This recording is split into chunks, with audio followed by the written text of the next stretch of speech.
Good morning. We'll go ahead and get started this morning. Thanks everyone for joining us today, both in person and via live stream. My name again is Alan Bolton. I'm pleased to be the co-chair of the search committee for the Provost and Senior Vice President for Academic Affairs, along with Dr. Paulette Dilworth, who is not able to be with us today but sends her regards. Also want to thank the members of the search committee that are here with us today and for your participation both in the process and particularly in these rounds of conversations as the candidates have visited campus. Before I introduce today's speaker, I will remind everyone that the candidate evaluation surveys are online. We understand there was a glitch. We understand that glitch has been fixed, so we really do want your feedback.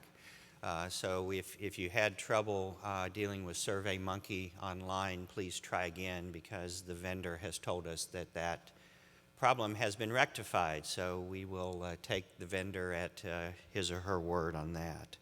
I will remind you that the survey closes at 5 p.m. today. So if you haven't completed those surveys, please go online and do that. The committee will be considering all input early next week. So now it is my pleasure to introduce today's guest, Dr. Shadhan Jalali. He is a professor of physics and currently serves as the Dean of College of Liberal Arts and Sciences at the University of Iowa. The college is the largest on the campus of University of Iowa with more than 17,000 undergraduate students, 2,000 graduate students, 800 faculty, 400 staff, and a budget of $210 million. The college is the most comprehensive college of arts and sciences in the Big Ten, with close to 40 departments covering the humanities, the natural life and social sciences, as well as performing arts, social work, and journalism and mass communications. Before joining the University of Iowa, Dr. Jalali was a Carolina Distinguished Professor and Chair of the Department of Physics and Astronomy at the University of South Carolina. He is an internationally renowned scientist in the fields of experimental nuclear and hadronic physics. He has been well-funded throughout his career by the NSF and has published close to 200 publications in peer-reviewed journals. Before joining the faculty at South Carolina, Dr. Jalali served in tenured research positions at IPN Orsay in France and worked for 2 years in the National Superconducting Cyclotron Laboratory at Michigan State University. And I was just bragging on our large cyclotron that we installed here a few years ago. I think we have the largest in North America. So if you haven't seen that yet, it's a really cool piece of instrumentation. He earned his BS and MS degrees in physics from the University of Paris and 2 doctoral degrees in experimental nuclear physics at the Orsay Institute of Physics in France. So it's my pleasure to introduce Dr. Shadhan Jalali.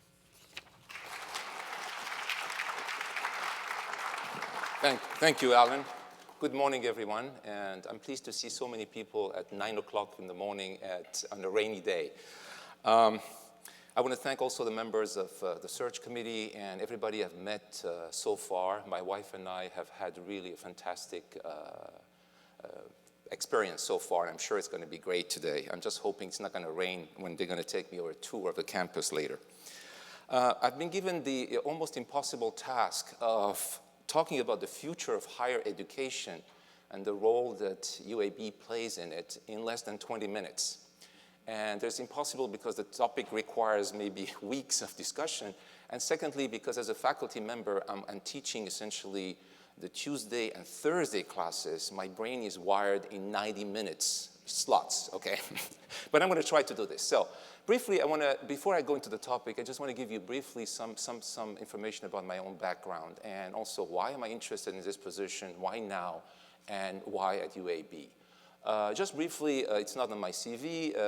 For my name is from the Middle East. My parents were from Iran. They left Iran in the middle of last century because of religious persecution. And as they were traveling, trying to find a place to settle, I was born in North Africa. And they moved around the Mediterranean, went to Spain, so I've been exposed to many different cultures. The advantage is I learned several languages. And then, but one thing that they did all the time was they were not, none of them had a college education, they were not modest income, but they think that they had, and that marked me, for them, education was an important thing. Both my brother and I, my brother is an MD and I went as a physicist, were first-generation students. And I went through that and I realized how important it is when family understands the importance of education. I'm going to come back to this in a moment, how important it is when we have more and more first-generation students that as a public institution we have to take care of. And sometimes they don't have that kind of support that we have to go. So they put me in the French system of education. And so, so I went from kindergarten all the way to the PhDs. You know, in the French system, you have to have 2 doctorates if you want to climb the ladder. So in the French system, so I have a French citizenship. I'm a US citizen also, don't worry. I'm not going to be deported. So I went through all these things, and I enjoyed really in the French system what a public institution means. All my education, top-notch education. Paris 11 was ranked in the between 45 and 55 in the world ranking of scientific institution. And I went through all of it almost free. No tuition, anything. So I understand the importance of what public education means. So after a long story, so I went through all these things. So I came to visit the United States because I liked, and Alan knows that's why he was showing me the toy, you know, as a scientist, you know, you're a little bit a geek. So I came to the United States to go and work on the cyclotron, and I discovered the American higher education system and fell in love with it. Never went back to France. Got an offer for a job in South Carolina, picked it up, went through the ranks. I had extraordinary mentoring. I learned a lot, the importance of mentoring in order to be successful as a faculty member. And I got involved in administration. I had excellent mentors like the president, the provost, the dean were all trying to mentor, and they encouraged me, not that they want to get rid of me, they encouraged me to go and look for deanship. And when I discovered that there was a possibility at the University of Iowa, I'm going to talk about why, that has this comprehensive university it's known for its literature, arts, but also known for its health. It's very similar to UAB, has a top-ranked university. I went there, and as Alan said, the largest college. I've been very busy in the last 5 years, learned a lot. We went through similar things that you are going through here about new budgeting model, shared facilities. I can go on and on with the list. You know, we created new student success initiatives. We've been very successful. We are trying to define, the summary of it is we're trying to find what makes us unique. And I think coming to the point of what higher education needs to do, institution, is not automatically duplication of what others are doing, is to try to see what's your strengths, try to be as comprehensive as you can, but what is so unique about you that you become a destination for students, faculty, and staff, that they want to come here because they cannot get that experience anywhere else. That makes you really competitive. So why Provost? Well, again, I have a lot of mentors. I continue to be in touch with them. And they're advising me. They said that, they asked me recently, so how is it administration? Are you losing it? I said, no, I'm still enjoying it. There are tough days, believe me, because you have to make tough decisions.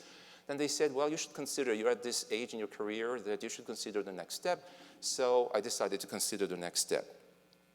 Why now? I think that higher education is going through a lot of changes. Society is going through a lot of changes. We have globalization everywhere. We have problems of migration. We have problems of pandemic. We have problems, economic problems. I'm not going to go within 20 minutes to explain this to you. Higher education is not immune from this. However, higher education has a major mission. And the major mission is, in order for us to collectively as a society find a solution about how to achieve globalization and prosperity for everyone, guess where are all the brains and all the expertise? On campuses of universities. And that's where we have a mission, not only to educate, but also to try to find solutions for global problems in society. So that's an exciting time.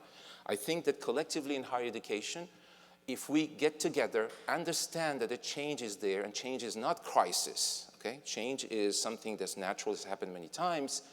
We can set the agenda of what change has to be. Nobody else has a clue.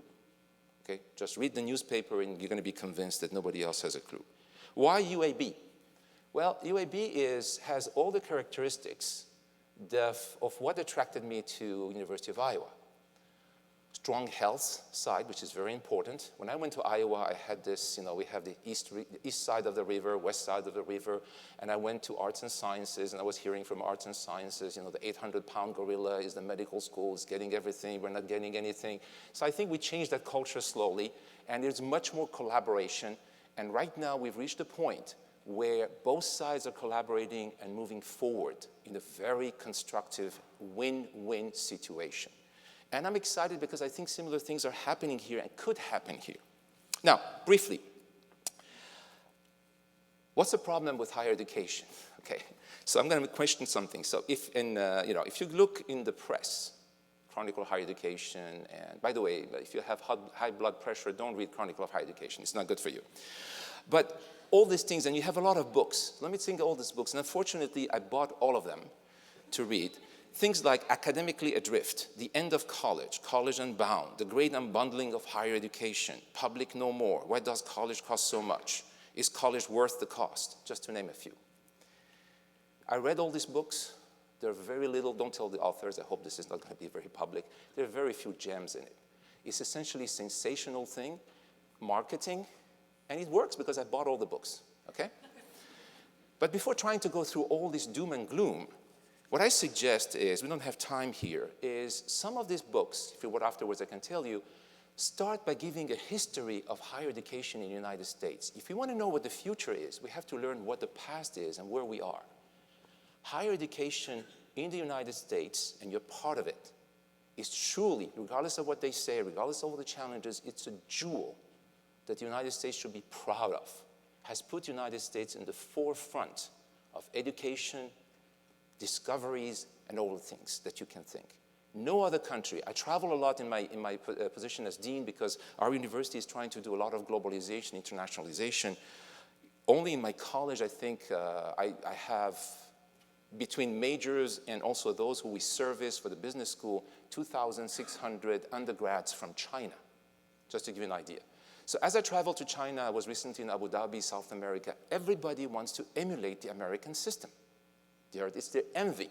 They want to do this. So higher education is in solid ground. It's a good, solid thing that this country has created. It's the envy of the world. Everybody wants to copy it. However, there are signs. There are signs of trouble. Is that although outside the United States you see a lot of admiration, I don't understand personally why inside, both at the state level and the constituencies and the government, it's not anymore a priority.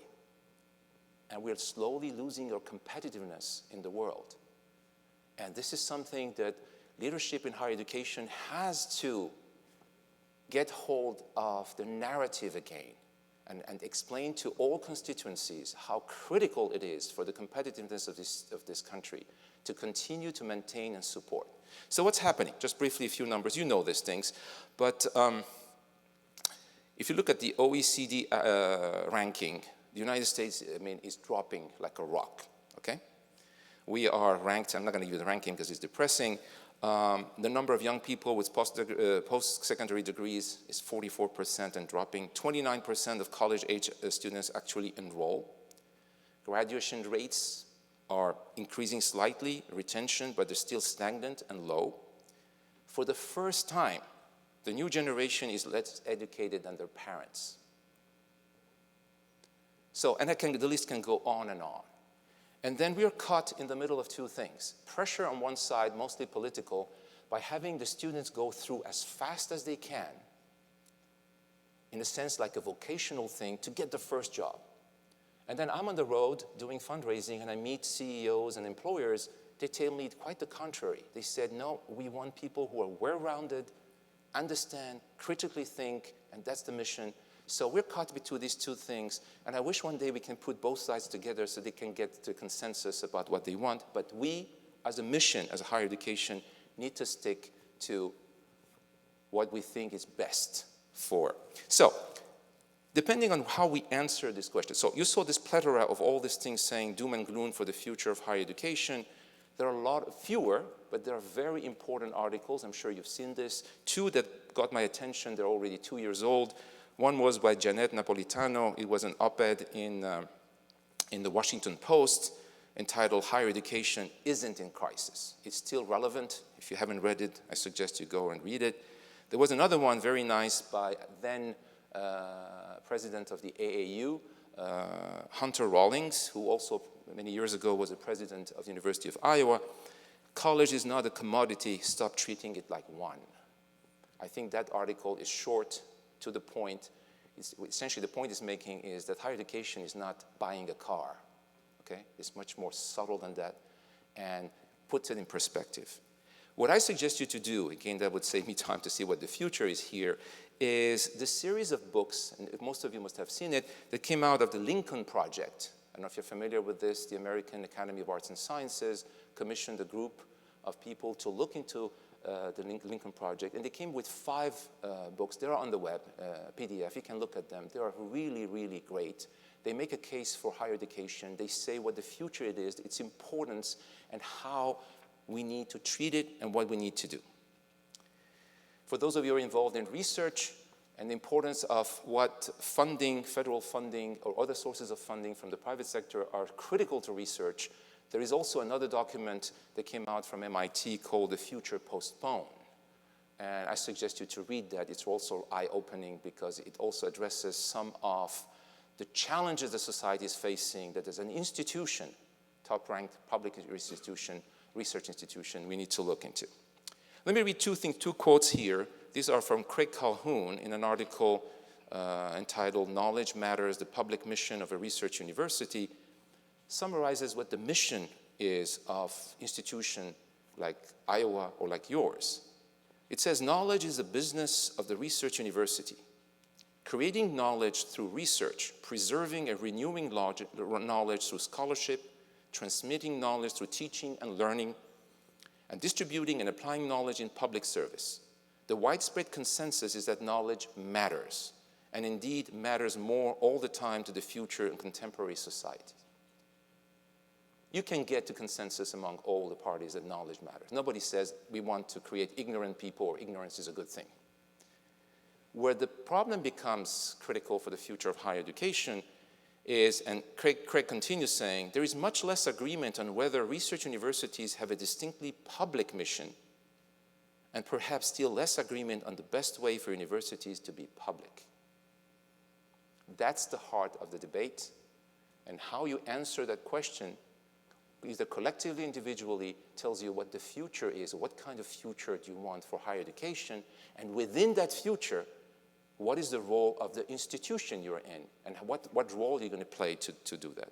So I know I'm very excited to hear, so one of the other things that made this position exciting is that, for example, when I went to Iowa, I arrived at the time where in the middle of the outgoing strategic plan, so I helped finish implementation. I enjoyed this, but also I was there, and I went for a 1.5 years, very comprehensive, similar to what you've done here, about getting feedback from all constituencies to define the next. But here I'm thinking this is going on. If I understood from the website, very soon during the summer or fall, the current strategic plan will be defined and will be ready for whoever comes here to start helping the implementation. But I went to, I don't know if that's the right thing, I went and looked at the strategic plan UAB 21.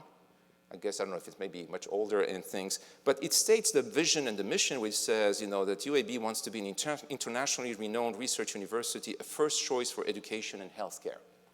And the mission, UAB is a research university and an academic health center that discovers, teaches, and applies knowledge for the intellectual, cultural, social, and economic benefit of Birmingham, the state, and beyond.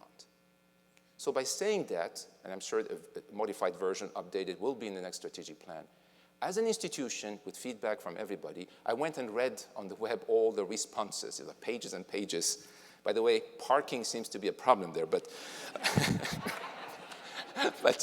but there were a lot of things, it's interesting to read. So what do we do? So what's the situation? What's the challenge? The challenge is for 150 years in this country, public institutions have been supported by the state and the federal government. And now they're less and less supported. And if you look at all institutions, public research institutions have lost the largest amount of support from state support, state appropriations. I don't think that there is a sinister plan to get rid of us. I think what's happening is there are a lot of demands and limited resources. So I don't know if you know about this, there are numbers that are interesting. Higher education for most of the states is the third expenses in the state after K through 12, Medicaid, and slightly above correctional. 14 states, higher education is number 4, behind correctionals. And dropping because now there's pension pressure, there's infrastructure. And why are we dropping in terms of support? Because we are of all the things I've listed, we're the only one that can increase tuition. Nobody else can have that. But how much can we increase tuition? 15 years ago, in Iowa, I don't know about the numbers exactly here, the cost of education hasn't grown that much. But the share that the student and the family have to pay has grown up because the state has gone down. Iowa was 60% state appropriation, 30% tuition. Now it's the opposite. It's 60% tuition and 30% state appropriation. That jeopardizes the mission of higher education to be accessible to everybody. Talent doesn't know social, economic, or any other background. What a pity for this country that people are kept out of higher education because of access, affordability. So what have most universities done, and you're doing, this is the future, is try to create as much financial aid. Financial aid now in most universities is the second largest expense after instructional expense. But that model is not sustainable. So we have to do philanthropy. I'm touching a few things. I don't want to run too much, so I apologize. Like I told you, any aspect of the future of higher education would take hours and hours to discuss. What are the important things for the future? The public mission has to be kept because this country needs it and nobody else is doing it. UAB is the only, old denomination was R1 in the state of Alabama. So this is very important. And the other two institutions, or the three institutions, are R2, okay? So the public institutions are the ones who are the engines for educating the next generation. They have high standards. They're open, accessible. They look into student success. I saw that you have plans here that fit very similarly to what we're doing in Iowa in terms of retention, in terms of making sure that there's writing center, in terms of making sure that the students are involved in experiential learning. And I'm naming these things. I'm sorry, I don't have time. Maybe in a Q&A we can ask these things. We do a lot of things, and that is what we need to do because public education is a public good. It's not a private good. And it's going to take a lot of common effort among all of us to make sure that we maintain that mission. There are many, many things. One of the things briefly I'm going to talk, because otherwise I'm going to get over, is the demographics is changing.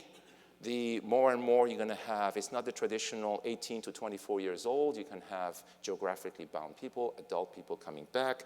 And we know that the students, now the prediction is in their future lifetime, they will change career or jobs at least 6 to 7 times. And very soon, in 10 years, they will be in jobs that don't even exist today. That sets us on the kind of homework to understand how we need to adapt to this situation.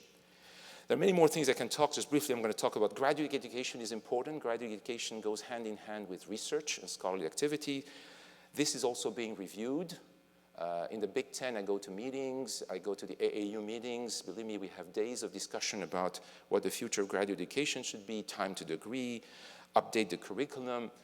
Not everybody, most of the graduate education in the core things, not in the professional schools, are geared towards cloning ourselves for academic positions. And when you see that there are at best 12% of them finished in academia, we need to do something about it. It's our responsibility. I don't want to use alternative tracks because alternative looks like we are settling for something less. We need to look for parallel tracks for academia and people going and being very successful in other areas. So there are a lot of things, and also it's important because number of graduate students and PhDs, of postdocs, are a major indicator of a large research university. Research, when I go through this, again, it's amazing. I don't know if you've read Vannevar Bush's essay in 1945.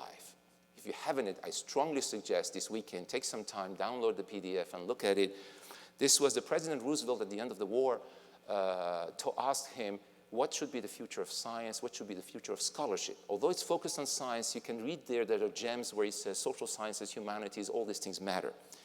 It was a visionary essay because that's what led to NSF, DOE, DOD, NIH, all these kind of things that some of us depend on. And then I've never seen more eloquent statement about the importance of basic research and how basic research leads to applied research, leads to development. And I think the future of higher education institution like yours is to be able to do that. You cannot neglect any of those steps if you want to be a comprehensive, top-notch, international public research universities that's become a destination. So that thing you have to read. So you know most of the problems that we have. Federal funding is becoming harder and harder to get, is taxing the time of our faculty and creating a lot of stress. Constantly faculty have to be those who are in the sciences writing the next proposal. When do they have time to sit down and think and have content for those proposals? So as an institution, we know it's there. We need to create support. At my current institution, I'm working very closely with the VP of Research in terms of seed money, bridge money, pre and post award. And we do this not only for not only for the hard sciences and the professional schools. We're doing this for humanities with success. We've done this for social sciences with success. And we see a larger number of applications going in. Engagement and outreach is fundamental. The idea of outreach and engagement was essentially, if you look at the history of higher education, was embodied in land-grant mission with their extension. But believe me, that mission has now permeated all higher education in terms of health extension, cultural extension, and it's vital. And our role in academic thing is to make sure that that counts. I know I'm running out of time here because, like I told you, it's very hard to go through all these things. And so what I'm going to tell you what we need to do here. All these issues and questions are being asked. We cannot wish these issues away. We cannot kick the can down the road.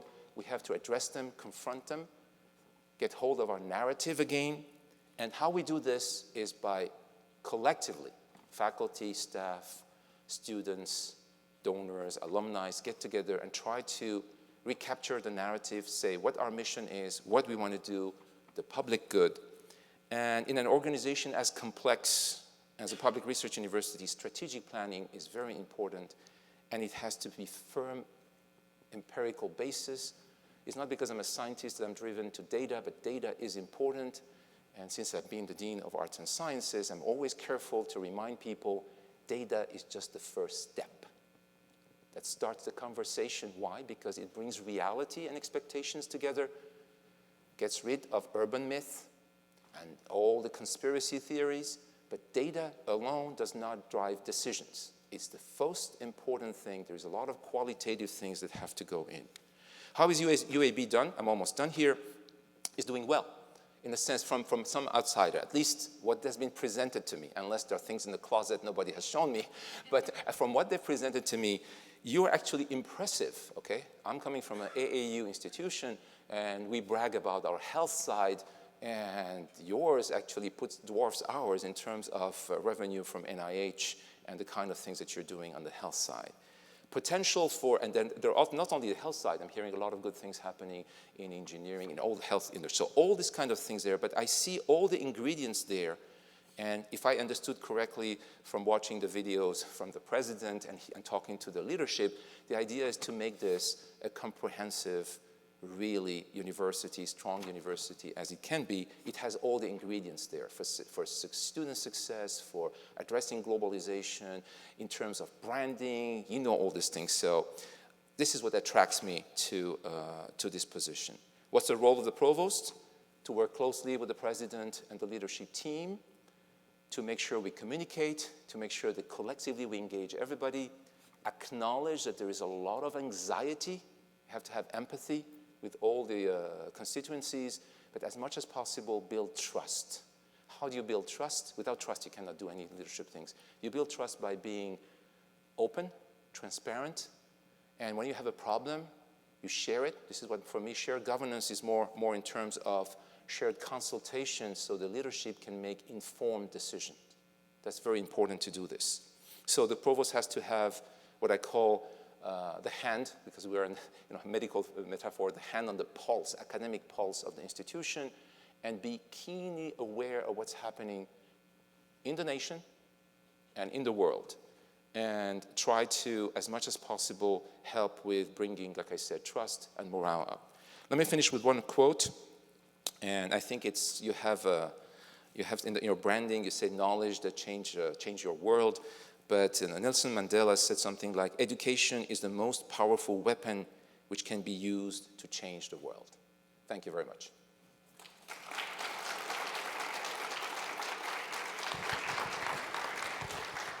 Okay. Who wants the first question?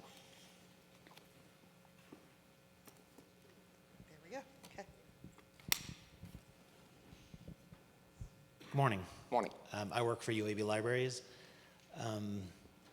You mentioned research and knowledge as the commodity of a university. Could you talk a little bit about the role of a university library as a foundation for a comprehensive, success, especially in light of perhaps difficulty funding situations? Yes. The role of the library is vital because remember this, the university is not only creating knowledge, they're storing, transmitting knowledge, and that's, I think, the libraries are critical. At the University of Iowa, I've been working very closely with our librarian, and we're in the final phases now of the new budgeting model. You're going through similar things. We're doing a hybrid RCM, and all the deans got together with a very strong support that there are in the very aggressive RCM things like graduate school or those who don't have students have no revenue, but those are protected, have to be protected. Now, the things I'm working with the librarian is important is that even in the world of library, you know better than I do, there are a lot of changes in terms of moving to the digital world to open publications. So it's a key role to play this. And one of the things that also I got involved recently, and I've been leading that with our librarian, is in order to make school accessible to students, it's not only tuition. I discovered, because my daughter started university, and thank God I can afford it, but I discovered that for the first semester, she had to buy $800 of books.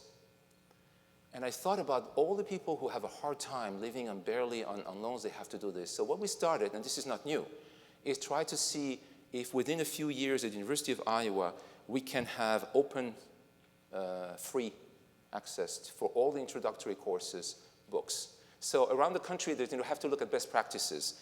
You have to make it, this is a good idea. The way I work is that you have a good idea, you sit down and you look how sustainable it is and what happens 3 or 4 years after you implement the idea, because it's easy to have good ideas and then you get.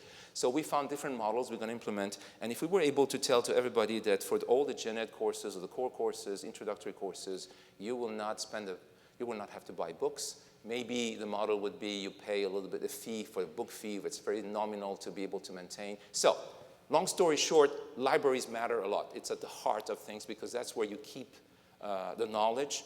And nowadays, 21st century is not only in terms of books. It's a digital world. It's how you go and mine data, what you do, where you publish. So the library plays a key role in public research universities.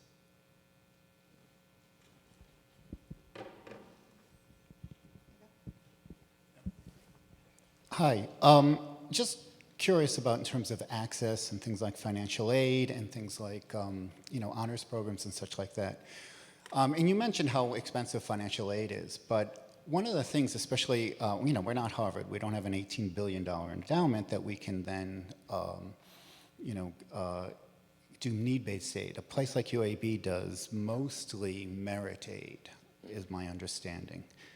And merit aid is typically based on things like GPA and ACT score. Now, we also know that or maybe, if this is an urban myth, that ACT score or standardized test score correlates with income level. Yes. Right? And so now, and I read this a couple years ago, it seems like more and more of our financial aid resources are going towards higher income students. And less is going towards lower income students because obviously they don't meet there are these specific benchmarks in terms of that. And that also flips into things like when you have certain benchmarks in your honors college, right, where you have to make a certain ACT score to be in a certain kind of honors college setting, get all the support that these honors colleges get. Now, so there's that issues of access as well in terms of UAB's mission, and you do want to, get really strong students, but, how do we manage that? It's a very good question. And this is something that most institutions are struggling. Some institutions, some of them like Arizona State, and if you look, Michael Crow wrote a book and say, I don't give a damn. He doesn't say that exactly that way. But he said, I don't give a damn about ranking, okay? I want access. And he says something similar, I'm paraphrasing, that talent, I mentioned this because I love this, talent doesn't know social economic background or any other background, and we want everybody who's able. So there is this push for ranking. It's important. You have to survive, because if your ranking is not there, then it's very hard. Like, for example, I'm doing international students coming enrollment. Believe me, the first thing they do is they look at ranking. All of them want to go to Harvard, Yale, and this kind of things. And then when we explain to them what to do. So the problem is, what's the right balance between merit and financial aid? What we're doing at the University of Iowa is I'm pushing very hard to tilt it mostly towards financial aid. And now, you're doing something here which is great, because you had these gear up things. And I think what we need to do is we have short-term solution to these things where we balance this kind of things. And long-term, why is it? Okay, I understand the things. It's a very tough things. It might take years to fix. Let's fix the pipeline by doing people who do, this is where they, for example, partnering with the School of Education, okay, it's very important, and others, to see what can we partner with high schools, middle schools in areas, and see what can we do. But also it's delicate, because when you start doing this, one thing you should not do is big boys are coming from university with this patronizing things, telling, middle school and high school how to do their job. It's a minefield, it's an important thing, but I agree with you, we need to have the right balance. Because what's happening with the privates, and if you look at the Lincoln report, the privates cannot scale up. The privates were created for an elite. Okay? Harvard, when Harvard was created, it was essentially, if you were not white, male, rich, you didn't get in, and religious connotation, okay? The first cohort, actually, they would have ranked #1 on US News and World Report, because they had 9 students with 1 teacher. You see how fantastic this student-to-faculty ratio is? So, and they kept that way. And they cannot, because of the DNA they have, they cannot scale up. The universities that can scale up are the universities' public research institutions. I also suggest to you, if you're not familiar with, to go and look, and following very closely this, the University Innovation Alliance. Arizona State is part of it. Georgia State, which is very close to here. The president of Georgia State was my boss, my provost at USC. He has achieved something that the Lincoln project and the Ivies are looking. He's attracting minority, underrepresented students. And now they have a retention and graduation rate that is, you cannot distinguish where they're coming from. That's fabulous. And they're close to here. So we need to learn best practices from other places. But what you're suggesting is a decision that we have to make. And it's not one or the other. It's always a balance.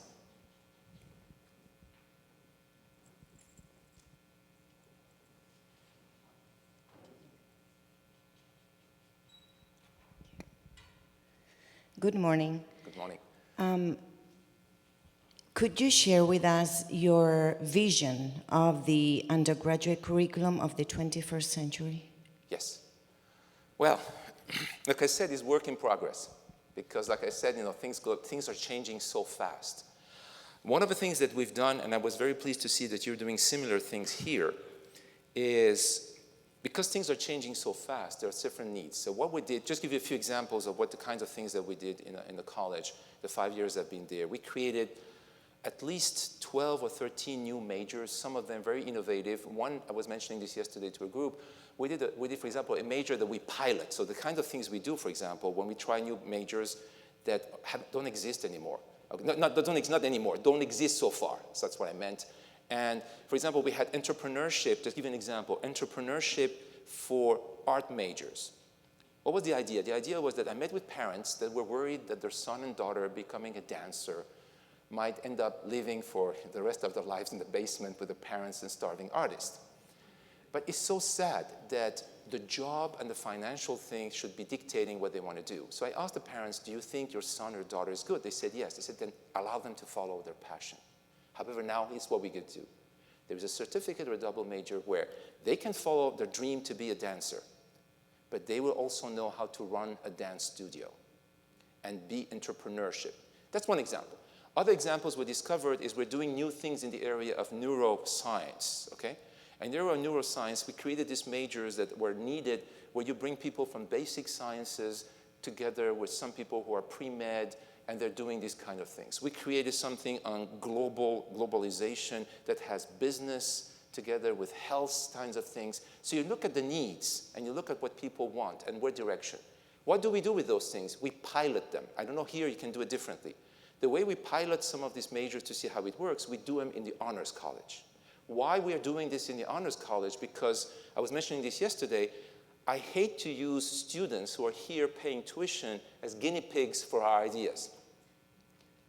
But honors students are those who, by definition, by where they're coming, they can handle 2 majors, 3 majors. So they're already doing the classical majors, and they sign up for the new ones as we develop them and see. And some of them fail. You don't have to be, you have to take chances. Because I don't have the answer of what the 21st century is bringing us. This is something organic and evolving. And some of them have been very successful. We create a whole series of certificates, and what we do at the same time, higher education is known to open centers, create new things, but we, excuse my French, suck as terminating things, okay? And we did this. We closed a few majors, replaced them by others, because we have limited resources. We cannot afford to have a whole Chinese buffet of things. We have to do this. I don't know if that answers your question, but we need to think about this kind of things. And sometimes students consult with them. And you know how you find this? One last thing I'm going to say, which is important, is experiential learning and getting the students involved on projects, open-ended projects, those who want. Leads, because they realize that this major is not helping me in solving this societal problem or things that I want. And then you sit down with them and with faculty, and you find what kind of major by tweaking this and that or creating a new one.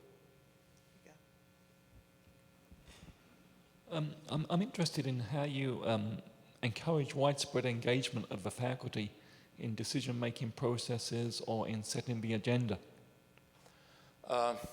It's difficult. Okay, it's not easy.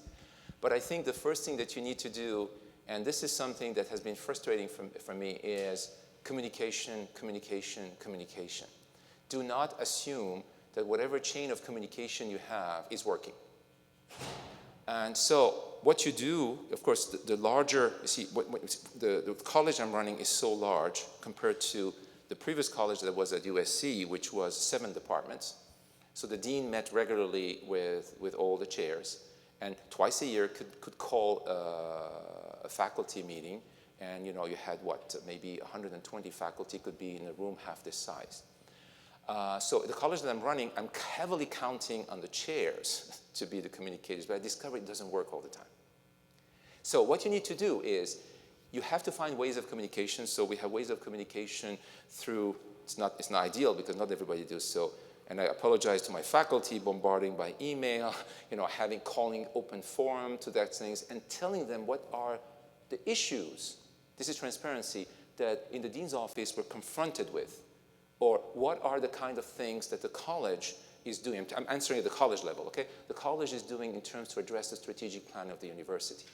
And ask, what are we challenging? What's the challenge? It's not a group of people in the smoke-filled room that are making the decisions. We don't have all the answers. And here's what we think. What do you think?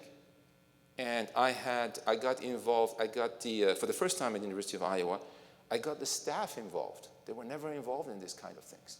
Because there was this culture that academics, staff is a different thing, and I think that's not a healthy thing. In certain areas, yes, staff, for example, do not intervene on tenure decisions, okay, on these kind of things. But there are other issues that affects everybody, and believe me, more than many times, I had the great idea and suggestion that everybody adopt that came from staff.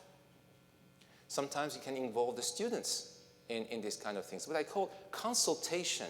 Communication and consultation is an important thing. Nobody has the answer. That gives a little bit of humility when you go in. However, the responsibilities are very different. Leadership position has to make the decision, and they're responsible for it. Like I was saying the other day, you can consult faculty senate, the students, and if you do a decision and it doesn't work, you cannot tell to your whoever is up, oh, it was faculty senate made me do it. That doesn't run, okay? You have to embrace the thing. But when it works, give credit to the whole group. Believe me, administration is not an ego-boosting things or popularity things. The moment you walk into it, you've gone to the dark side. Everything you say is suspicious. What's the hidden agenda? And we need to work very hard that we're in this collectively and build trust. And it's very dark on the dark side. I have a question that I've, as a fellow dean, have been grappling with here, having been in both a private university experience and a public university experience. And my question revolves around faculty vulnerability. And the issue is time. Yeah. With all of the pressures that you've described, public pressures, administrative pressures, more emphasis on faculty engagement in advising and retention and enrollment management, in entrepreneurship, innovation, even discussions on changing tenure processes to meet all of this spectrum of demands. It's inevitable that the faculty feel pressured. Yes. And the most important factor for a faculty, in my opinion, is time. Yes. It's the most important ingredient for scholarship, the most important ingredient for quality education. Yet the faculty feel that they are vulnerable to all of these, and they rely, frankly, on people like us Absolutely. to speak for them, Yes. to advocate for them. So as the provost, how would you assure that the faculty have, A, that voice, B, that deliverable, that they are assured of having the appropriate infrastructure and the appropriate time to do their work in their teaching, which is essentially the heartbeat of the university? Absolutely. I cannot agree more with that. That's something where, well, what you need to do, first step, is to acknowledge what you have just said. If you ignore that, then you're not going to be part of the solution. I've been a faculty member also. Going through the ranks helps you. I've been a faculty member, but at times were a little bit easier than now. But they were still tough, but easier. You acknowledge this. And the other thing that you do, I cannot agree more, the time is the most precious thing that faculty have. Anybody has to do these kind of things. So first thing that you do, and we tried to do this in the college, is to streamline procedures, look at what's superfluous. I mean, it's, duplication of things. When you do evaluation, why ask 3 times the faculty member to fill a form if that can be done centrally? Just small things like this. But more important than that is also support for faculty, okay? But more important than that is we have to have a conversation about, instead of every faculty member taking upon their shoulder everything we said, completely, 100%, scholarship, economic development, outreach, fundraising, things, it's overwhelming. All this pressure has to be moved, and what we try to achieve, to a larger unit. This is, again, giving an analogy of a biology analogy. When you have more complex things, you have specializations. What I'm saying is not the extreme that I have a faculty member who do only teaching, faculty member who do only engagement, faculty member who do, that's not what I'm saying. But we need, in our system of evaluation, allow for flexible portfolio where the faculty spend most of their time on what there is their passion and they have the thing, not ignoring the rest. That's a delicate thing that we need to collectively work on. One of the things, for example, I do, just give you an example. I went and we did a lot of fundraising, and we were very successful in doing fundraising at the university, at the college level, because when I went there in 2012, the goal of the college was 80 million. They were at 70. Within a few months, we reached 90, so we bumped up to 100. Within a year, we went to 120, then we bumped into 140, and we finished our comprehensive campaign at $150 million in arts and sciences. But what I did is I went and I got all the chairs together, they have never done this, and explained to them the purpose of fundraising. And first of all, I got many of them on board because they were apprehensive. And these are chairs. These are people, some of them are members of academy things. And they were reluctant to come there because they said, I'm not the car salesman person. I hate to go and ask for money from people. And when we explained to them, that's not how it works. Okay? You just have to be an advocate, to be passionate about what you're doing in your unit, what kind of things you're doing in terms of education. That was the first thing. But the second thing that came is exactly this. You asked me to ask all faculty to do this. I said, God, no. They don't have the time to do this. Pick a few of your faculty that you think of, because not all faculty, you don't want all faculty, some of the faculty you don't want them out there, because that's not their forte, okay? You might not get any money out of it. But some faculty are good at it. Now, I don't know what the portfolio is. Every faculty member in the University of Iowa is supposed to do 20% roughly of their time service. But if those are good, take them off committees and tell them your 20% of, it's that and only that, and you're doing it for the unit, and everybody appreciates what others are going to. So it's a management of time is something also that it's a problem. Because whenever you say something, faculty feels, and we have to be careful, they add this to their portfolio. They say, God, I have to do this, to do this, to do this, to do this, to do this, and they look at the time that's needed is something like 45 hours a day. And you get stressed. So it's an issue.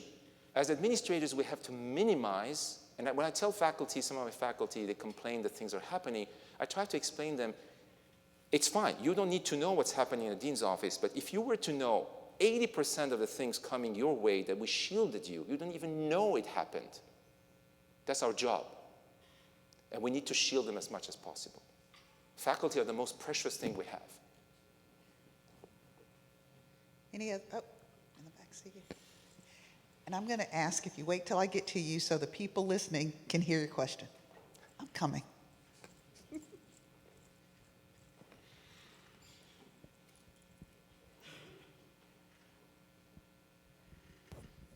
Hi, I'm Greg Pence from Philosophy. And I've been here a long time, and I've been on a couple of committees before about RCM, Responsibility Center Management. And each time we got to the point where we were about to implement it, we blinked. And a number of other institutions have started to implement it, and it seems like they blinked because you got to the point where people realized, hey, if we do this, we're going to have to eliminate Portuguese or American studies, and I don't want to be the provost that does that. So do you think it's really possible to have a real RCM model and really implement it? The answer is, what you said is true. Just that kind of being said. The answer is yes, because there's some who are, in the Big Ten, when I talk to some of my colleagues, actually some of them I think invented this thing. They don't say it because they don't want to get hate mail. What I tell people is RCM is a tool, okay? It's just a tool. It could be as good or as bad as a legacy model.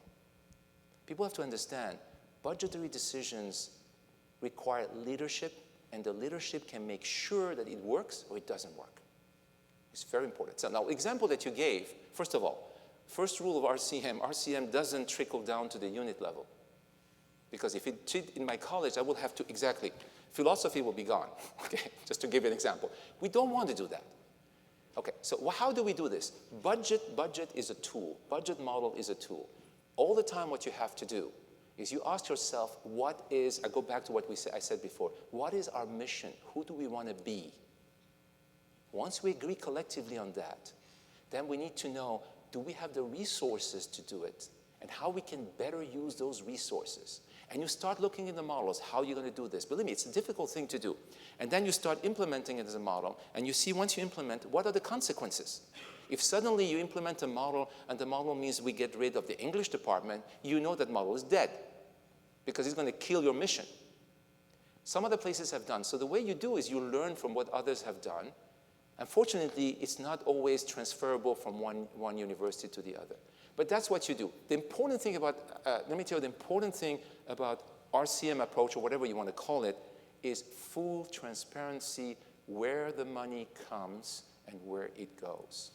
This is very important to know, because otherwise, faculty, staff, even outside constituencies don't know. That's why I say you have to be data-driven. They think there are millions of dollars floating here. They think this is the kind of things happening. For example, I had some faculty saying, why are you increasing undergraduate enrollment? Well, you show them the number. That is where the revenue is coming. And you show them that the research is not a money-making enterprise. Graduate education is not a money-making enterprise. But I remember people, we are a public institution. We believe in doing things that are not money-making, provided we have other things that make the money allowing us to do that. So the word here is, I know you're struggling with this, we're struggling with the same thing. We don't want to use the word subvention because it means that you are on whatever, food stamps and makes departments feel bad. But it's true. We were talking about library before. On an RCM model that we're doing right now, we make sure the library is whole. They might not get as much as they wanted, but we tell them the message, we need you, okay? We look at other things. To give an example, on arts and sciences, I looked at the RCM model. The cost in music school for a student credit hours is close to $600 per student credit hours. Rhetoric, $150. We have thousands of students taking rhetoric. We didn't do it on purpose. So they're making the money. What am I getting on the average? $215. So am I subsidizing music? Yes. Is music important? Yes. But I want music to know that. I was even joking. I said, music, you should every day when you start, say a prayer for the well-being of rhetoric. Okay? So these are the kind of things we need to. It's not an easy answer. Believe me, many places, it's not only when you find what RCM is, this implementation has to be done in such a way that you don't perturb drastically and suddenly everything comes to a halt. But you also cannot drag it forever. That's the tough part of leadership you have. And there are going to be tough decisions made. There's one more question. Right here. Yeah. Hi, I was just curious, when we were doing the strategic planning listening sessions, one of the issues that kept coming up is that we're growing rapidly. Our enrollment management team is doing a really good job of bringing more students in, but people are starting to feel the pressure of that. So how do we expand student services, buildings, faculty demands to meet all of the new students' needs and ensure they get a quality educational experience? Yes. Could you speak to how you manage boom enrollment growth and also quality of instruction and student experience? Again, by balancing, I'm assuming we're growing because no matter what people tell you, it's because there's a financial need for it. But I think at the top you put the quality of instruction and the standards. You don't compromise there. And from what I'm saying, even if you think that's rapid growth, compared to some other universities I know, it's very slow and very conservative. University of Iowa, I mean, in Iowa, we have, we have 3 institutions reporting to the Board of Regent. One of them is University of Iowa. This is a flagship, it's a huge budget, 2 or 3 times the budget of the other institution because of the health complex. But we decided as a university and the current president that he doesn't want growth anymore. We've reached our optimum size, but he wants the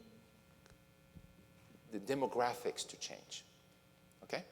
He wants a different demographics. He wants to see more, somebody was asking, more need-based. But at the same time, we're going, we're 50% out of state, 50% in-state, huge cohort of international students. Everything is fine. It has a benefit for financial benefit. We're not ignoring that because we have to do our work. Our work is expensive. And if you cut the budget, then we will stop doing it. It's even worse than implementation of RCM. Because we don't have resources, we have to stop. Look at what's happening at Mizzou. They're in bad shape. Some of my colleagues were saying they're discussing about cutting departments because they're lost of money. So where I'm going with this is, again, you get together and you see what's reasonable in terms of growth. We need to grow. Why? Because there's a huge demand in this country. I go back to the mission of public research institutions. We have a moral duty to educate as many people we can because this country needs it.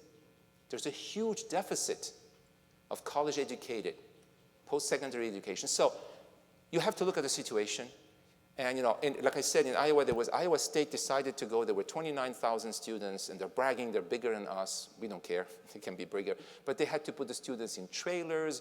They had, the classes, but now they're catching up. But the classes that, for example, composition, where the optimum thing is when you're doing English composition, you have to have 18 students. They had 25.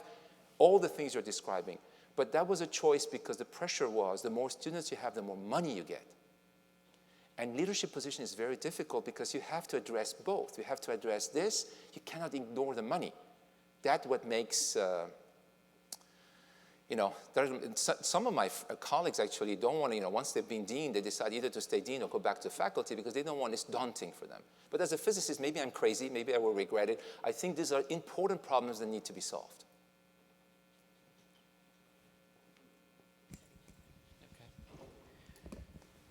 Well, if you'll join me in thanking Dr. Jalali for Thank you. conversation.